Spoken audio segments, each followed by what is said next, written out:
I'm Mike McMullen, President of the Carroll County Chamber of Commerce. I want to welcome you here. I also want to thank Carroll Community College for hosting this event. Give them a round of applause. First order of business, please turn the ringer off on your cell phone. Vibrate does not act as a substitute, especially if it's on the table, because it can be louder than your ringer. So if you would do that, I'd appreciate it. The Legislative Committee of the Chamber has a long tradition of reviewing bills that are introduced in Annapolis and taking a pro-business stand. And we send letters to our delegation and to the different chairs of whichever actual committees are handling it. And it's just something that we like to do, and we think it's important. It's something that we do that serves our members and non as well. If anybody here is from our legislative committee, if you please stand and be recognized. I don't know if all of them are, but we do have a few. Give these guys a round of applause. Specifically, Dana Blum right up here is the chair of our committee. She'll be the MC as we go. And you've been on the committee for how many years now? About 15. 15 years, and you've been chair for probably 7 or 8 after? No, about 5. 5. Well, thank you again. Another round of applause for her. She works really hard. Thank you. So I'm going to recognize our elected officials. If I miss anyone, please let me know. Don't wait until afterwards to say, Mike, you missed this person, and then I'll feel horrible. So first off, I'd like to recognize Carroll County State's Attorney Haven Shoemaker in the back. Haven? Also, you're going to be seeing them here, but I will rattle through them. We've got the members of our delegation. We've got Senator Justin Reedy. Justin, where are you at? Okay. Senator Chris West. Delegate April Rose. Delegate Eric Bouchat. Delegate Christopher Tomlinson. And Delegate Joshua Stonko. We got all you guys, right? This is pretty good. This is really, really good. Okay, we've also got Carroll County Superintendent of Schools and a member of the Chambers Board, Cindy McCabe. Cindy? Members of the Board of Education, we've got Board President Marcia Herbert. Marcia, I saw you. Vice President Tara Battaglia. Steve Whistler. Donna Scavigli. Did Donna make it here? I don't know that I saw her. Okay, I had her on the list. Okay, good. Okay, very good. Did I miss anybody from the school board? All right, very good. Westminster City Council, I have her on the list, but I don't know that I saw her. Ann Gilbert, is Ann here? Okay, no. Tawnytown Mayor, Christopher Miller. Tawnytown City Council folks, we've got Jim McCarron. Jim, where are you at? And we've got Chris Tillman. Chris? We've also got the president of Carroll Community College, who you will hear from soon, and he's a member of the Chamber's Board of Directors, Dr. Jim Ball, right here in front.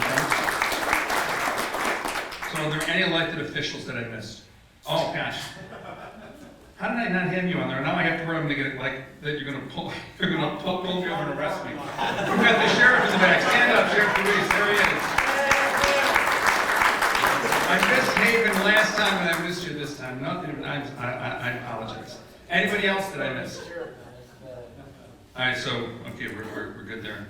Past chairs of the Chamber's Board. This is a really good position for them to be in. I challenge them all the time because they have to work with me. We've got Mr. Steve Aquino from Aquino Financial.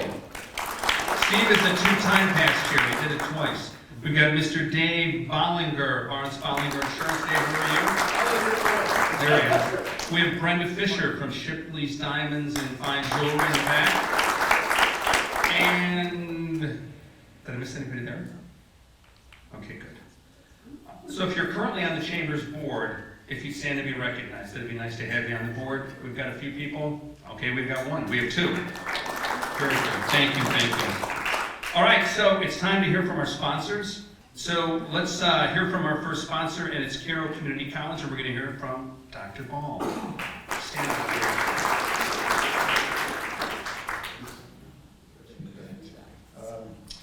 So it's a pleasure to welcome everybody this morning, and to our delegation, I want to offer a big thank you for the work that you guys did on behalf of community colleges, in particular, an interest of mine, just a little, and you know, you were very helpful to us, and I understand in particular, I didn't get to see it, but Delegate Rose, I understand you were quite eloquent in either a committee meeting or on the floor about the work that community colleges do. And I didn't get to see that, but I heard about it from several people, and I just want to say thank you for that. And Senator Reedy, you did some similar work on behalf of when discussions around cuts were coming, and you had some common sense approaches to addressing community college funding,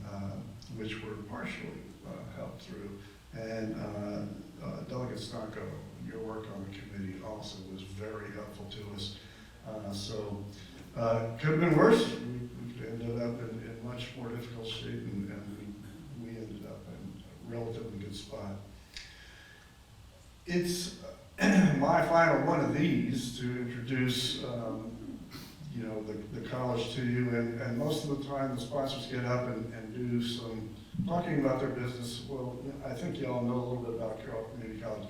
So I want to just share in a different way with you a little bit about a day in the life of my work. And right now I'm involved in getting ready for commencement, and I'm trying to choose a student to receive the Academic Excellence Award for the college. And so students are nominated from faculty, and they can self-nominate as well. And this is I'm going to read a little bit from their nomination letters that they wrote me about a couple of students.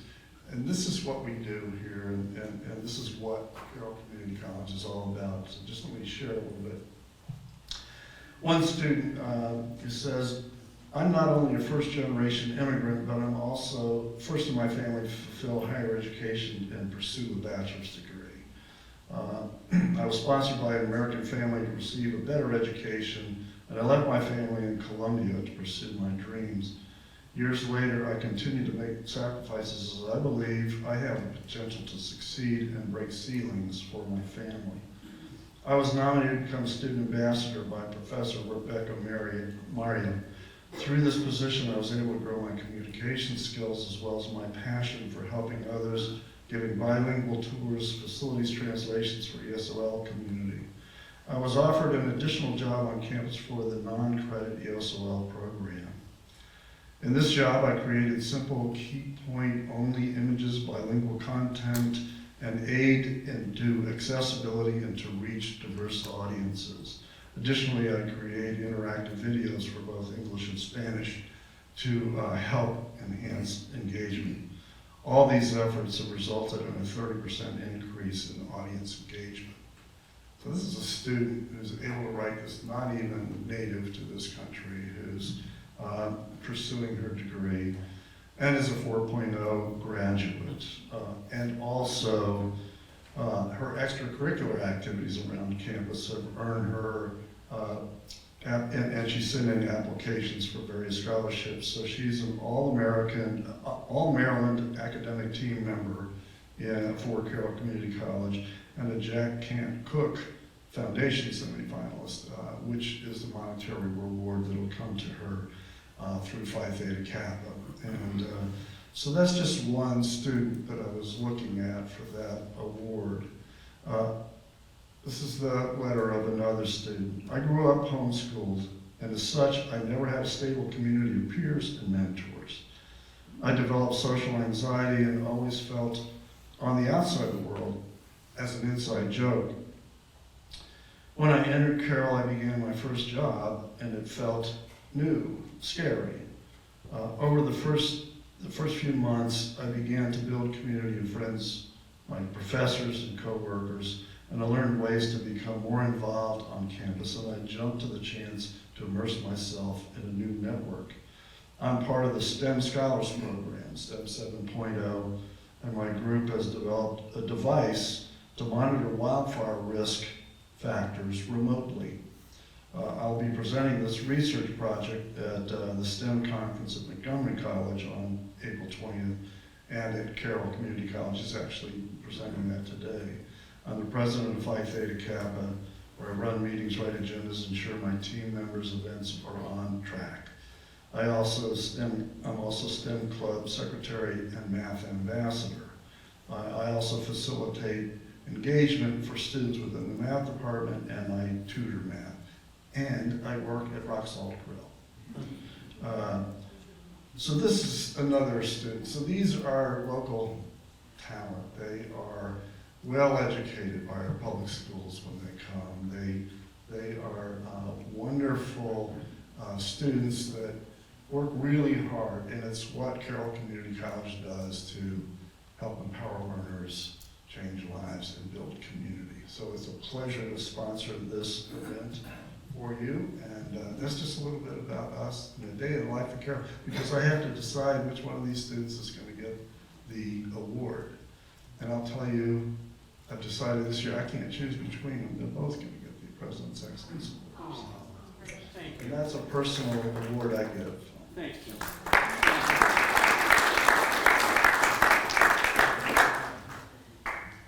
Thank you, thank you. Our next sponsor is the Community Media Center. These folks really help us with so many events. They film them, they stream them live. This one is being filmed to be shown later. And our speaker today normally would be Richard Turner, but he's in Las Vegas, some kind of an actual business thing. I'm like, okay, Richard, sure. But speaking for them is Mr. Bob Blubaugh, Managing Editor of Digital Content. Come on up.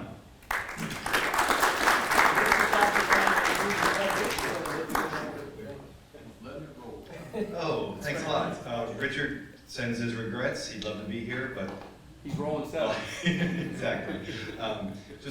I know we want to get to the speakers, so I'll be really brief, but just wanted to tell you a little bit about the Community Media Center. We have kind of branched out in the last couple of years to covering high school sports, and that really took off this year, and we really appreciate our sponsors.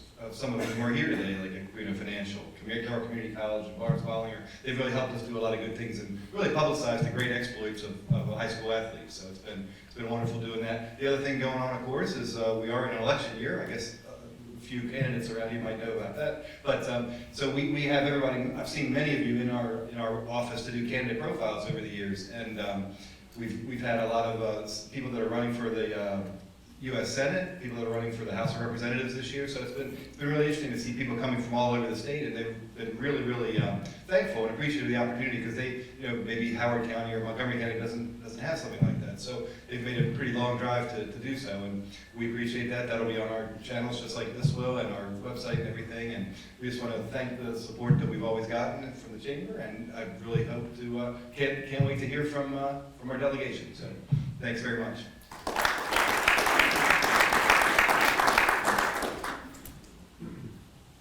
Now, if Richard were here, he'd say, now, Mike McMullen always says shop local. I say watch local. So you guys should watch local. All right, let's move right into the meat of our presentation. We could have our delegation come up here. You guys see your spots. And I want to introduce you to our moderator once again, the chair of our legislative committee and HR professional, Ms. Dana Blum. Dana, come on up.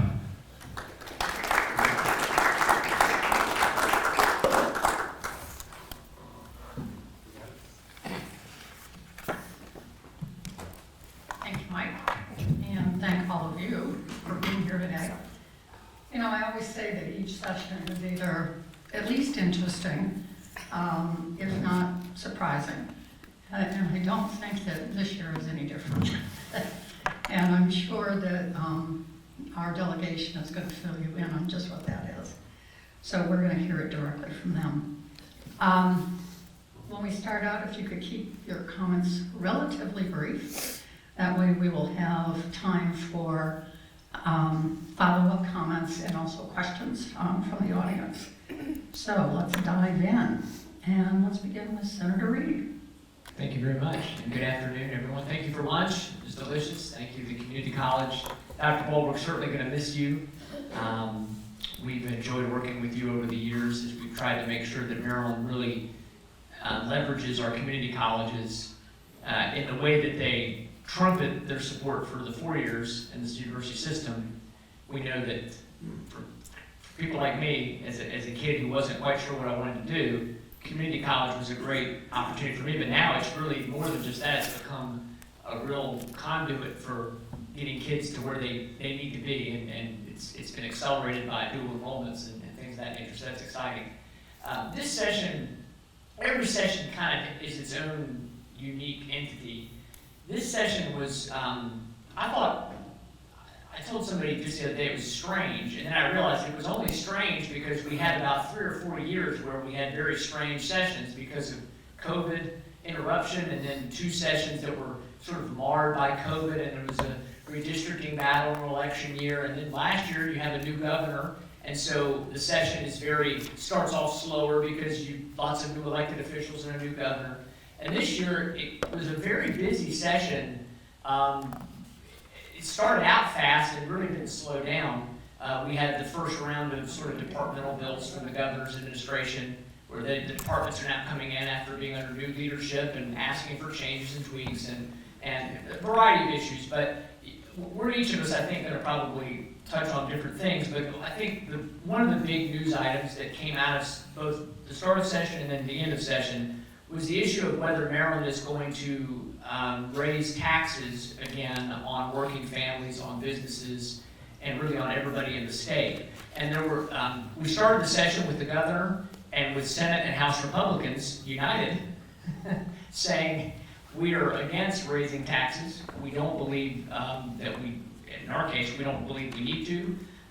There is a budget deficit that is looming. It's largely looming because of one policy decision that we could quite simply change a little bit and tweak a little bit, and it would address a number of our problems with the budget.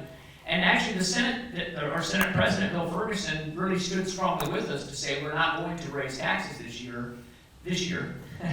And at the end of the day, the House of Delegates, the leadership there, the Speaker and her leadership team, they really there was up to $4 billion of tax hikes that were introduced to, most of them were only introduced in the House, or in a couple cases, some bills were introduced in the Senate, but they weren't going to go anywhere. We're talking about raising taxes on things like expanding the sales tax to all manner of services that are not currently taxed. So anything from funeral services to lawn care to gym membership, they would start assessing the 6% sales tax on those services, which that alone was almost a $3 billion tax increase. And not only would it be that much of a tax increase, but it would also require all these small businesses, including probably many of you in this room, that either go somewhere or have your own businesses like this, where you would have to be assessing a sales tax. So that, and then there was a number of other tax increases that were proposed along with that, including combined reporting, which would really hurt our business friendliness, which is already in trouble in Maryland. It would make us even less competitive. With all that said, where we ended up was, it got trumpeted that, well, there were no tax increases. The truth is, it's a little bit of a bait and switch. What we ended up with was no tax increases that deal with the general fund or the operating budget. So no, the sales tax and the combined reporting and a number of other ancillary taxes were not increased, but they did double the car registration tax. They did, they also increased the cigarette tax. They love increasing the cigarette tax. It's like the favorite thing to do. It's like, I think it's like $17 in taxes on a pack of cigarettes now, so you should really stop smoking. But they increased that. So the only tax increases that go to the general fund that were ended up passing were the cigarette and vape. They increased taxes on. That's only about $80 million, so about a $400 million tax increase. It did pass car registration tax and some other transportation-related taxes.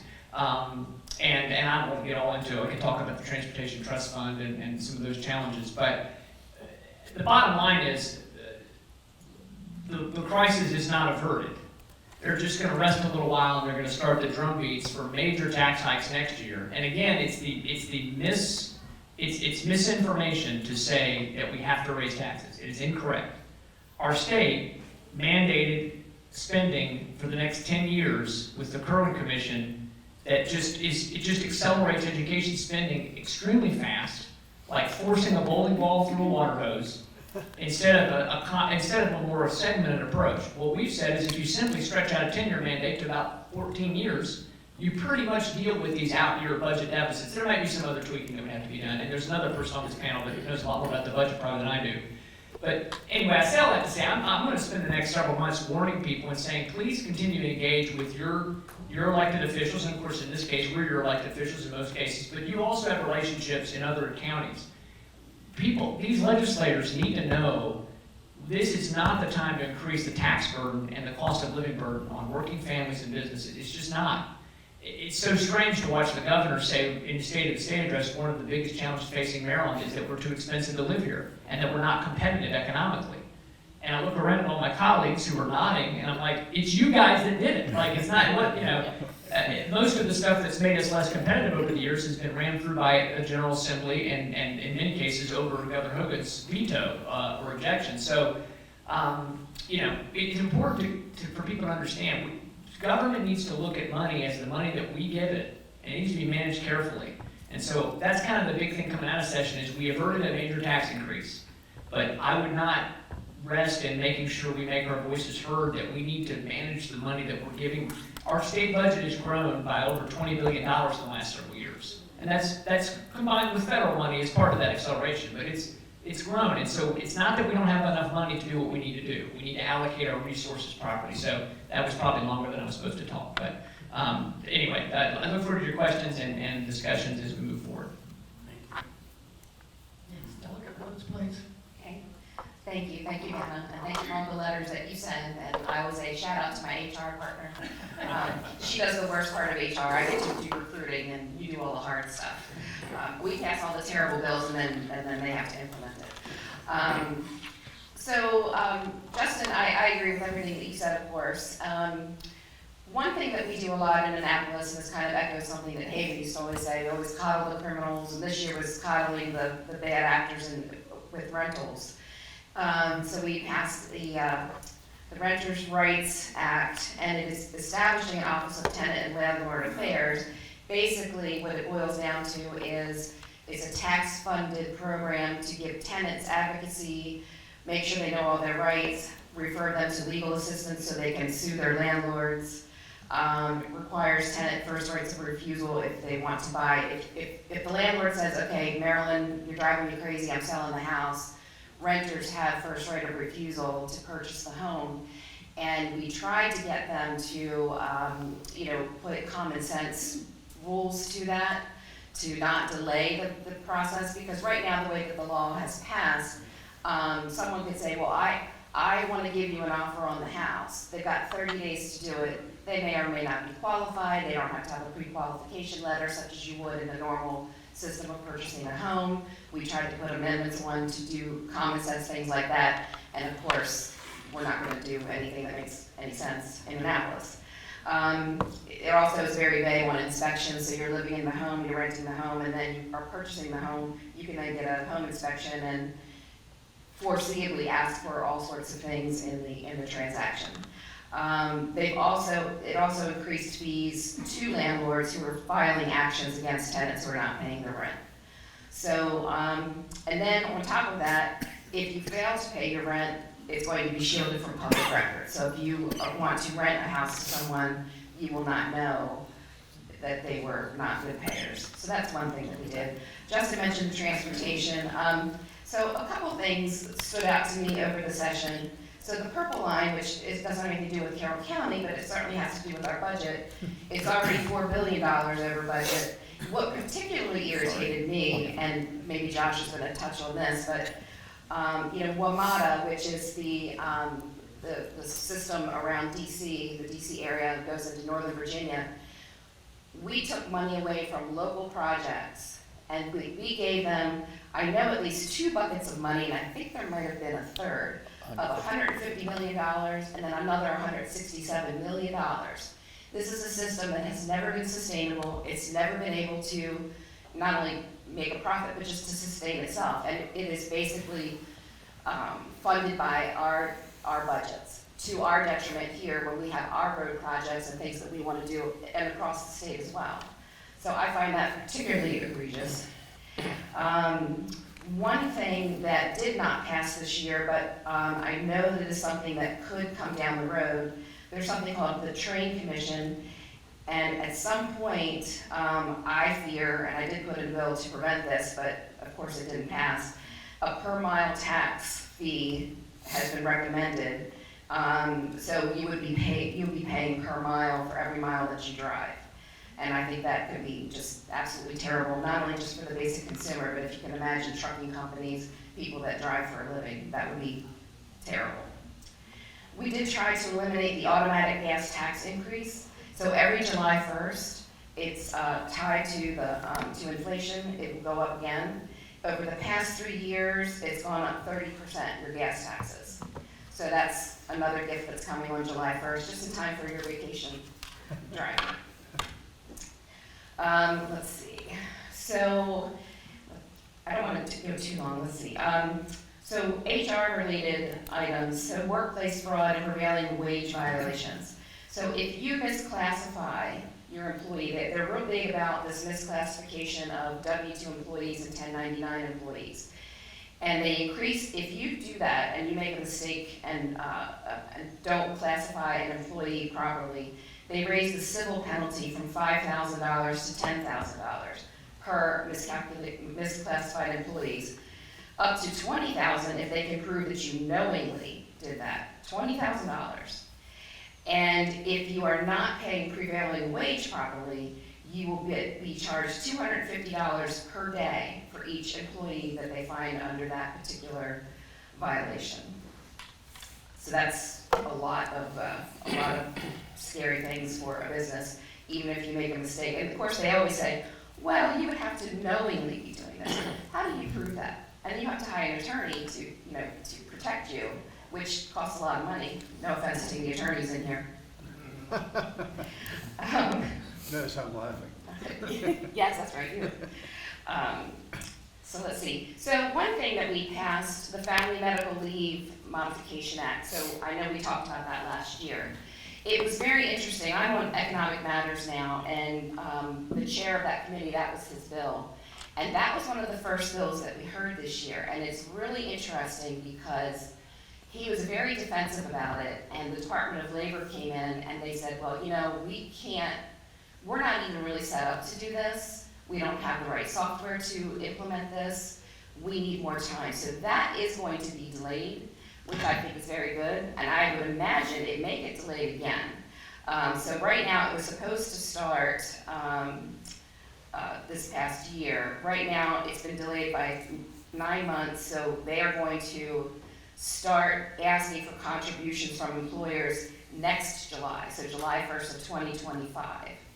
The payments out of the fund will not start until July 1st of 2026, as of right now.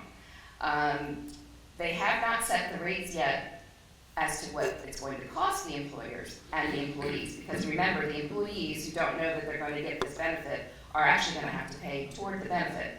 So that will be a nice surprise for them. They do not know what that number will be. They had no estimation of what the number would be, and that will not be announced until next February. And they are putting in a provision that employers may possibly be able to supply their own plan, but you're going to have to submit it to the Department of Labor and get their approval of it based on criteria that they have not yet written. So I don't know what to tell you about that yet. Let's see. And then I'll just end with this one. So energy. So on Economic Matters, one thing that's been very interesting for me and a great learning area for me is energy.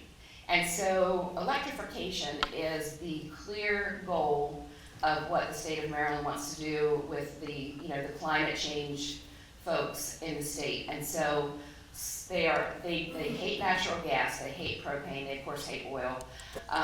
They don't want it to discuss nuclear. They keep saying they're going to talk about nuclear, but they won't. They will not discuss it. I did put in a bill that would prevent them from outlawing the use of natural gas in homes and things of that nature. And of course that went nowhere. Because if you think about it, so here in Carroll County, I would say, a lot of people are on oil. We don't have a lot of, I don't think we have a lot of great gas use as far as neighborhoods go, but I grew up in Randallstown. And if you grew up in an older community like Randallstown, Catonsville, they're all natural gas. And in order to convert to that and to get into these new high energy efficient heat pump units, it's not the heat pumps like that we grew up with that actually are pretty awful and aren't very warm. It's a pretty expensive item to do. And if you think about the age of these communities and the people that are living in them, that is going to be a very expensive prospect. And you have a lot of people on fixed incomes and things of that nature. But they are really focused on eliminating that, and they will not be diverted from it. I will say offshore wind was a huge discussion point this year. So we had already said we were going to do offshore wind. The company that was going to do the offshore wind figured out that it wasn't going to make financial sense for them to do the offshore wind, so they pulled out. So they are rapidly working with another company in order to do this offshore wind. And if you Google this and do some research on it, which I did way too much of, it's really a boondoggle. Ørsted itself had to do a $5.6 billion with a B, write-down of their own profits because they're not making money doing this. And quite frankly, I don't think that we've made much of a dent in helping the environment or homes or anybody with electricity that really makes sense. But yet we plug ahead, and that's what we're going to continue to do. What I thought was very interesting is how these towers are created. You have to drill down 20 to 60 meters, and I wanted to do the calculations to transfer that to miles, because I don't like the metric system, but that's pretty formula. They have to drill down on the seabed floor, and they can be as much as 260 meters high. The blade wingspan is 150 meters. These things are huge, and it's so funny to me as I looked into it. So other countries have been doing this for a while. We certainly have some of them here in the United States. The problem is, what do you do with them? Now, you can recycle the steel that they are constructed with, but the blades are covered with an epoxy and a resin that cannot be broken down unless it's heated to such a huge amount of heat. The energy that they would use to break down these blades, it's completely counterproductive.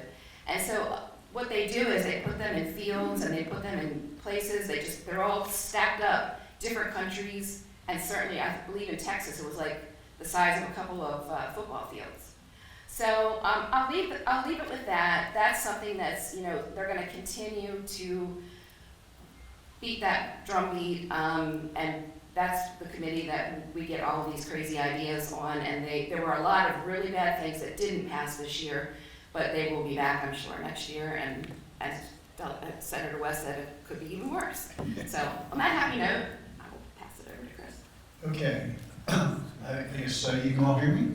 So that April lateraled to me, and she sort of led into what I was going to characterize as what we're looking for next year.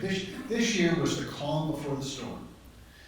So we got through it unscathed, relatively unscathed, but wait till next year. So let me talk about some, in fact, let's switch. There, now I'm not reverberating. Good. Let's talk about some numbers first, because everybody's interested in that. We brought back a lot of money for Carroll County collectively. There's a lot of money for the Manchester Valley Turf Field. Josh and I brought back $100,000 for the Hampstead Volunteer Fire Company. We brought money for that in the last year, a substantial amount. We brought back more this year. Westminster's getting $1 million for their fiber network construction. Carroll County Community Colleges is getting $14 million. And I should say in that regard, Mr. President, that I had a conversation with someone who makes a difference down there. He said that the community colleges got whacked this year, but they're going to be held harmless next year. So next year, there's going to be lots of storm and drone with respect to budget cuts and tax increases. But he told me, and of course, take that to the bank. I wouldn't if I were you, but he told me that next year the community colleges are going to be held harmless. And so they're not going to get whacked again. Also, the library here got $4.9 million, and the public schools got $188 million. So a lot of money coming to Carroll County. My job, I was told, was to talk about crime. Most of the crime bills came to my committee. I'm on judicial proceedings. There are only 4 committees in the Senate, and my committee deals with all the crime bills. So unfortunately, there's more bad news than good news. We didn't pass many anti-crime bills. I had originally hoped we'd pass more than we did. Justin Reedy had 2 bills, both of which died. I had a couple of bills which died. Other senators had bills which died. I won't go into all the grim details of all the good bills that died. Here's what we did pass. We passed a bill a couple of years ago. We made possible for people to get copies of police records for the Freedom of Information Act. And it only had negative information on the police, complaints about them. So this year, thanks to Jack Bailey, we're now going to have positive information about the police, which also is available to be procured through these records. Ron Watson had a bill on organized retail theft. We passed it in the Senate to try to really crack down on these organized retail theft gangs whenever the House where it died. We passed a significant bill on juvenile reform, which mostly relates to kids under 13 years old. Based on legislation we passed a couple of years ago, kids 8, 9, 10, 11, 12 who do something bad, all we can do up until this point is wag our finger at them and say, never, never do that again, and send them home. And the next day they're back on the streets doing it again, and there's nothing more that can be done. So thanks to this bill, once they do something that's bad, involving a gun or a car theft or something like that, all of a sudden there will be accountability, there will be consequences as a result of this bill. There are lots more details, but I can get really down into the weeds, but you don't want me to do that. We had a bill on stolen guns that Justin introduced one on stolen guns which died, but Will Smith, who's the chair of my committee, introduced his own bill on stolen guns. We passed that in the Senate finally to make stealing a gun a felony. You would think at the moment, a stolen gun is treated the same way as a stolen vase. If it's worth less than $250, the consequences for stealing a vase are exactly the same as for stealing a gun. And you and I know that stealing a gun is far worse than stealing a vase. So we passed the bill in the Senate, and on sine die, it lost in the House. Someone introduced an amendment to it. The chair of the committee did not want to spend time on the amendment because on sine die, when the time clock ticks and reaches midnight, we're done. And so there was no time to spend on amendments on that bill, so he withdrew the bill. And that was the end of that.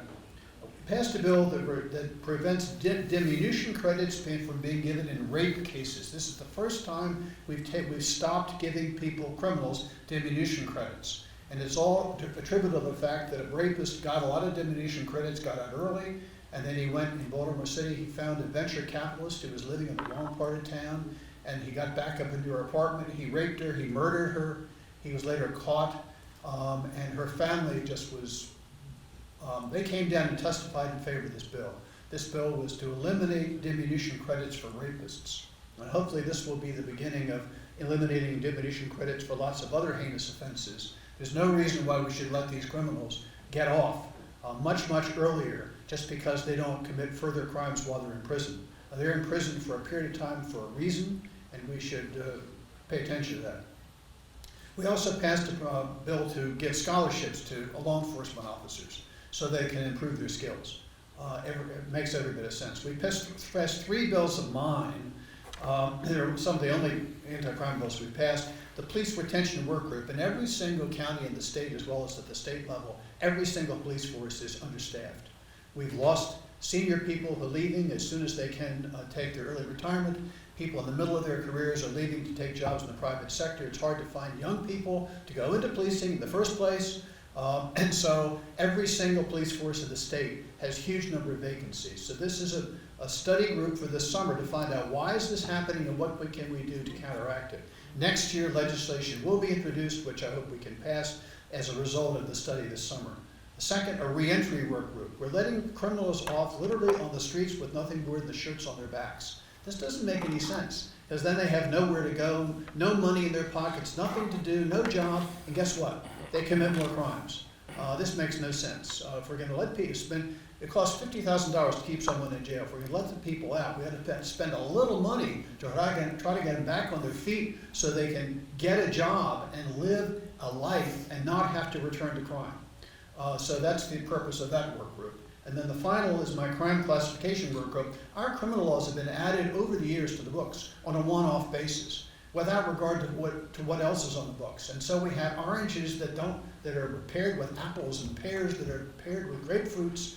And so you'll have misdemeanors for which you can get 20 years in jail, and felonies for which you can only get 5 years in jail. It makes no sense. When you review it as a whole, it's just a hodgepodge. So the purpose of this is to try to organize and sort and classify these crimes so that we have apples that relate to apples and oranges that relate to oranges. And this is an 18-month work group. We won't see the end of it until my last year in the session, because I'm not running again in 2026.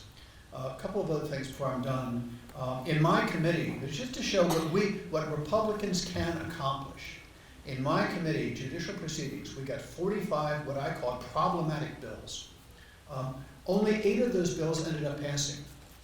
The other 37 bills did not pass. And of the 8 bills that passed, only 1 passed unscathed. The other 7, the Republicans on that committee asked tough questions during the hearings.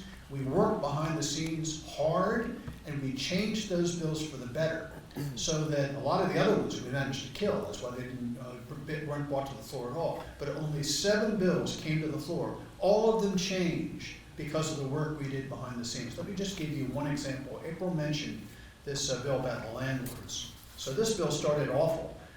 This was the governor's bill. Now, the comptroller issued a report at the beginning of the session saying Maryland's economy is stagnant and has been stagnant for the last several years. We are not growing as a state. Compared to our surrounding states, which are growing robustly, Maryland is stagnant. And so my solution would have been, let's incentivize our private sector to grow and grow jobs. The governor's takeaway from that was, we need more housing. I don't know why he concluded that, but his conclusion was we need 93,000 more housing units. So how are we going to get the housing units? How are we doing creating more housing? We're not going to be creating single-family houses because we would take up huge amounts of farmland. We don't want to do that. Most of them are going to be multifamily housing, rental housing that we have to create. If you credit the governor as being accurate in his suggestion we need 93,000 more units of housing. How are we doing creating rental housing?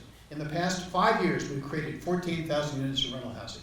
That's 0.03% increase per year. At this rate, it would take us 35 years to create 93,000 more units of rental housing. We can't deal with a stagnant economy for the next 35 years. We need to do it more quickly. The governor needed to incentivize people with money to invest it in rental housing in Maryland. What did he do? He introduced this bill.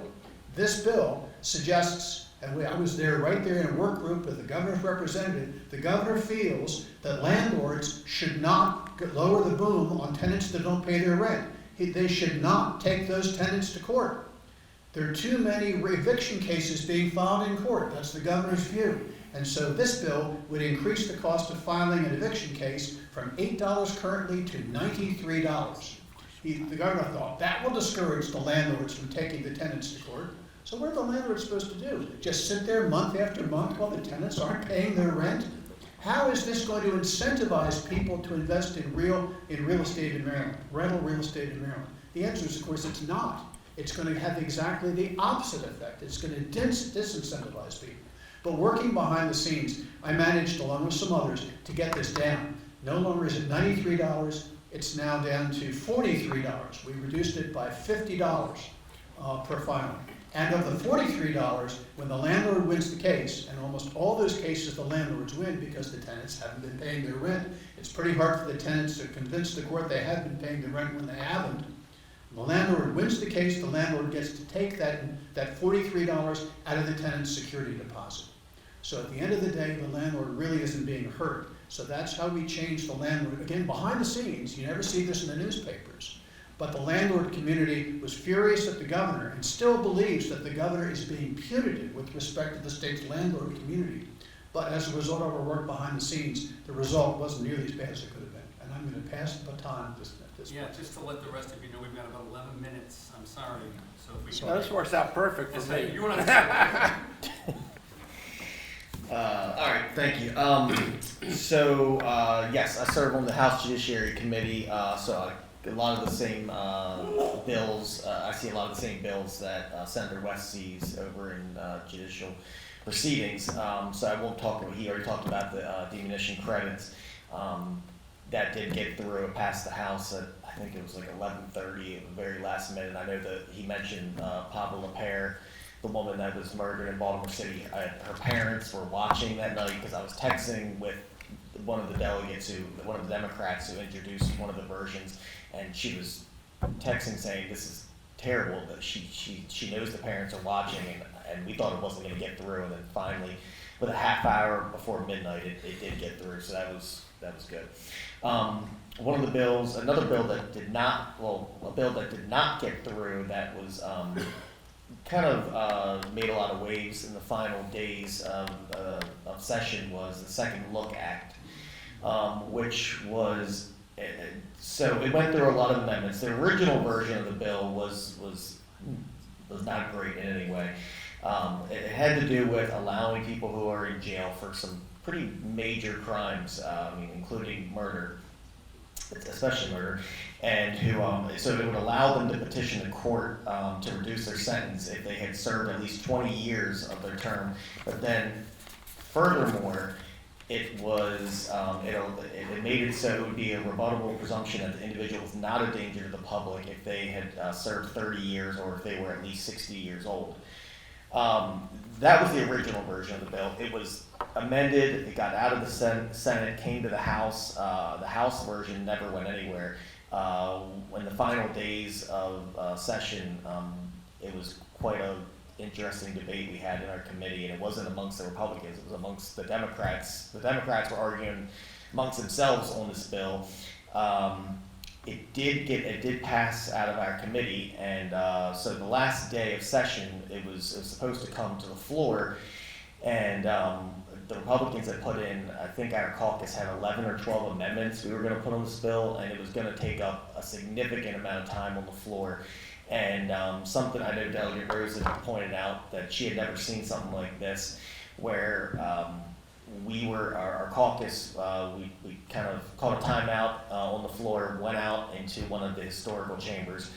We've done that before, but what was different that she had never seen before was the chairman of the House Judiciary Committee, obviously a Democrat in leadership.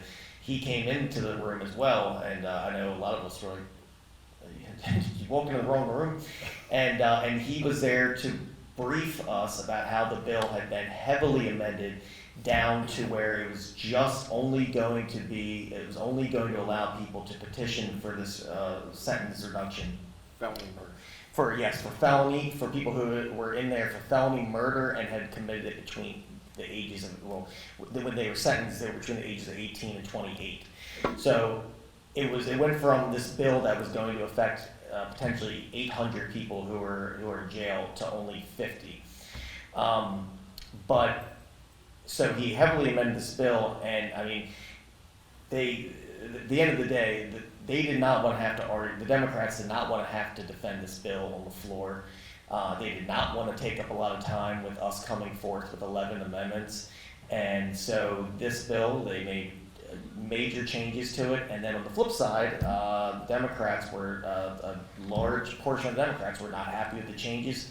As a result, the bill never even was heard on the floor. So it was a good example of how, even though the Republicans are in a very super minority, that we can make a difference and pull some play. The Democrats like to play games, but we can play games too. Also wanted to bring up a couple firearm-related bills. Usually I get asked about that a lot in Carroll County. There were a lot of them, but there was 3 in particular that were stood out amongst the rest of them. So I'll tell you about the 2 that did not pass. One was going to require that anybody who's wears or does wear and carry, they would have to have a $300,000 liability insurance plan. And this was, and police officers were not going to be carved out. They were also going to have to do it. This bill was crazy. Never went to a vote. There was another one that had to do with introducing a sales and use tax for firearms, firearm accessories, ammunition, and that was going to be for 11%.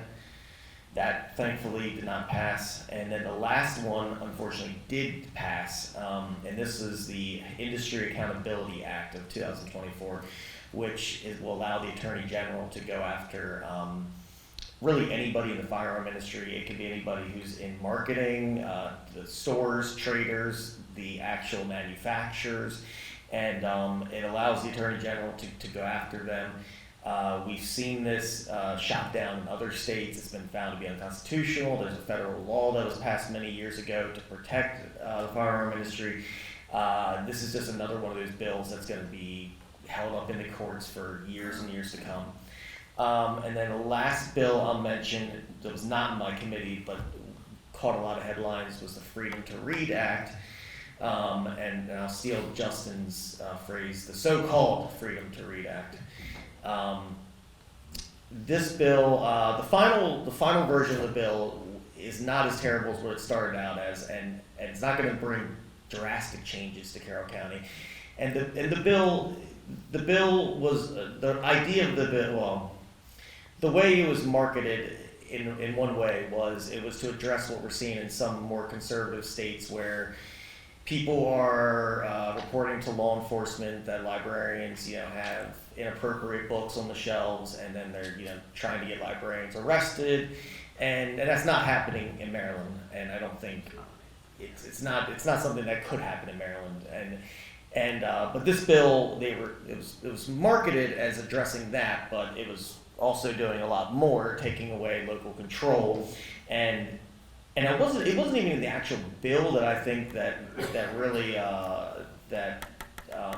got a lot of us upset with it. It was more the conversation, the actual bill hearings. A lot of the discussion was around Carroll County. A lot of talk about different books that have been pulled from the shelves in Carroll County. And the finger was just being pointed at Carroll County as the bad actor. So I know that a lot of us up here were not happy that this bill was being introduced to in one way to kind of call out Carroll County as a bad actor. And it was, furthermore, it wasn't great when we were seeing that some people within our own people who run our Carroll County public libraries was down there advocating for this bill that was going after Carroll County. So anyhow, the bill did pass, but it was heavily amended, and it's not going to affect Carroll too much. Because a lot of it's saying that you can't pull books because of the subject material or if the author or based on the author's origin, their background, their view. You can't pull a book because it's partisan or ideological or religious disapproval. And the reality is that's not why books have been pulled in any way in Carroll County. They've been pulled because of having sexually explicit material. And that's something the Democrats have no interest in talking about, was the sexually explicit material, which is the only thing that I think we care about. And I know our school board and our superintendent have done a great job of trying to address all this. So with that, I will pass it on to Delegate Stonko. All right, we have like 2 minutes, so I'm gonna make this 30 seconds. So a couple of highlight numbers. I'm not gonna go into the process around the budget because I could take an hour for that just to throw it off. So we also got $225,000 of capital budget funds for the Winfield Fire Department to fix the electrical system, which, if you didn't know, had a big fire last year and was a big problem. That was really strategic work that we did based on a congressional district and just thinking about it in a strategic way to make it important to the Democrats in Annapolis. So that's one of the other wins that we had for Carroll County. Looking outward, 4 years from now, if the economy remains on its current pace, which you could easily see that not happening, it projects out to be about a $3.6 billion annual fiscal deficit. It's about $470 million next year. So there's choices that are coming for the governor and leadership in Annapolis. I think most likely what's coming, Justin mentioned the combined reporting. I think that probably comes back. My guess is they move to a sales tax to move from 6 to 7 pennies to match Virginia. That's my instinct from the conversation I had. It's about $900 million a year, guaranteed, easy to implement, and some other things like that. So I think the other big thing to be aware of, right, is I expect them to raise the cap on county property taxes. Because there are counties that are running into issues with that. It's not a state, it'll be a way that the state can empower the county to do those pieces. So we locally need to be really thoughtful about our interactions with county commissioners and what we're trying to drive for just Carroll County.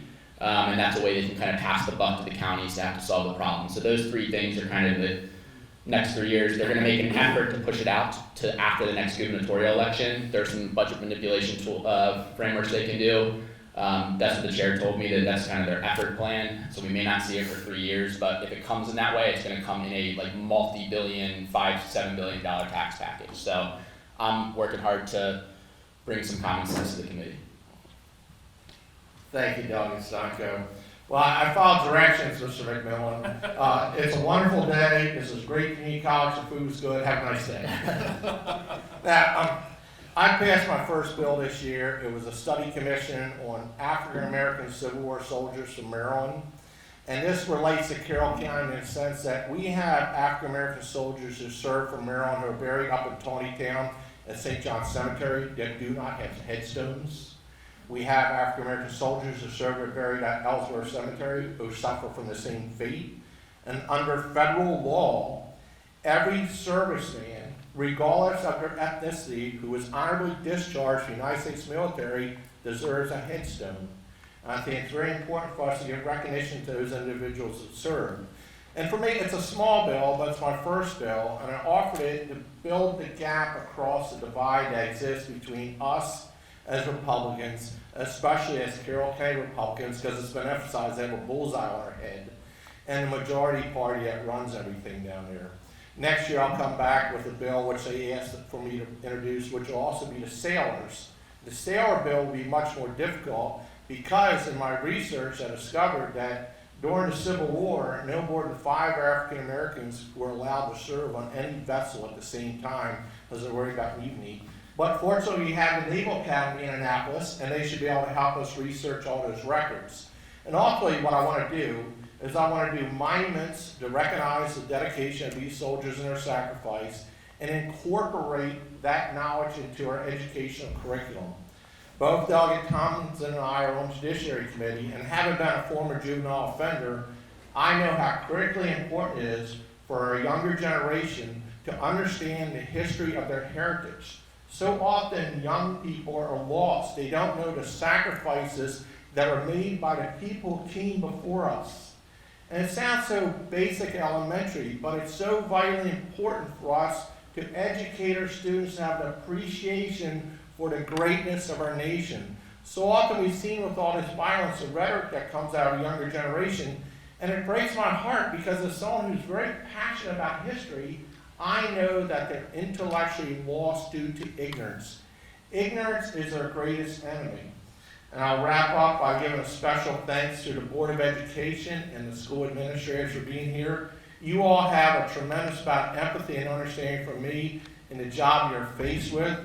We have so many burdensome mandates placed upon us as a county from the other jurisdictions, the state jurisdiction, but they don't give us the money for it. And it is a very difficult situation that you're all in, and you have my deepest understanding and support in what you're faced with. Thank you very much.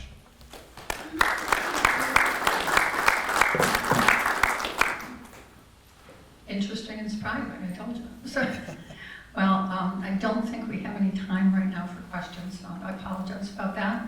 But I do want to say thank you from everybody, or for everybody coming today. And I'm going to turn it over to Mike.